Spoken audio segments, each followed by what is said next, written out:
12ই ফেব্রুয়ারি আসন্ন জাতীয় সংসদ নির্বাচন বাংলাদেশের জন্য একটি অত্যন্ত গুরুত্বপূর্ণ অধ্যায়।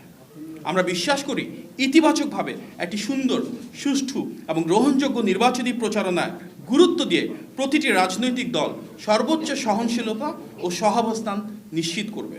গণ অভ্যুত্থান হয়েছে, তার আগে 15 বছরের একটা ফ্যাসিবাদ বিরোধী আন্দোলন ছিল। দীর্ঘ সময় দেশের সাধারণ মানুষ যেমন ভোট দিতে পারেন নাই, একই সাথে এটা সত্য যে অনেক ত্যাগী সংগ্রামী রাজনীতিবিদ রয়েছেন যারা কখনো নির্বাচনে অংশগ্রহণ করতে পারেন নাই।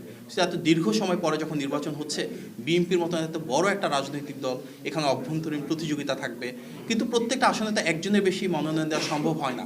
সুতরাং অনেক আসনে এমন অনেক প্রার্থী রয়েছেন, অনেক ত্যাগী, অনেক সংগ্রামী, এই দলের জন্য ওনাদের অনেক বড় ভূমিকা রয়েছে।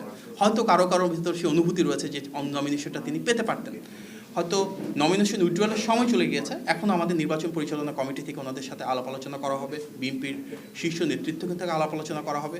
তারপরে যদি কেউ থাকেন নির্বাচনী মাঠে, অবশ্যই দল থেকে সাংগঠনিক ব্যবস্থা নেওয়া হবে, এবং যারা যারা রয়েছেন সেক্ষেত্রে দল থেকে সাংগঠনিক ব্যবস্থা নেওয়া হবে শেষবার কথা বলার পরে।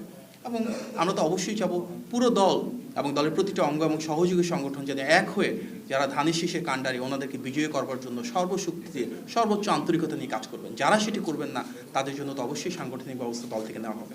সবচেয়ে বেশি তো আমরা জনগণের ক্ষমতা নিয়ে বিশ্বাস করি, এবং বিএনপি সেই রাজনৈতিক দল সবচেয়ে বড় আমরা বলি, সবচেয়ে জনপ্রিয় আমরা বলি, এবং সবচেয়ে দীর্ঘ সময় ধরে আমরা নির্বাচন চেয়েছি জনগণের ক্ষমতায়নের জন্য, জনগণের উপর আস্থা রেখে।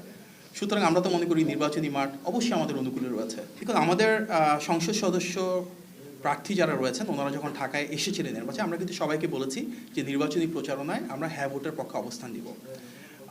জুলাই চার্টারে অর্থাৎ কনসেনসাস কমিশন বা জাতীয় ঐকমত্য কমিশনে বিএনপির যে অবস্থান ছিল, আমরা সে অনুযায়ী কিছু জায়গায় আমাদের নোট অফ ডিসেন্ট ছিল, সেটাকে ধারণ করে এবং গণ অভ্যুত্থানে আমরা দেখেছি যে মূল আকাঙ্ক্ষা ছিল রাষ্ট্র কাঠামো মেরামতের একটা পরিবর্তন করা, এমন একটা সরকার ব্যবস্থা করা যেটা স্বচ্ছ থাকবে, জবাবদিহিমূলক থাকবে।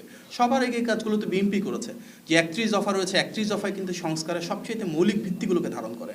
সুতরাং আমরা বলেছি গণভোটে আমরা হ্যাঁর পক্ষে অবস্থান দেব, নোট অফ ডিসেন্ট এবং জুলাই চার্টারে আমাদের যে অবস্থানগুলো ছিল সেগুলোর উপর ভিত্তি করে নিব।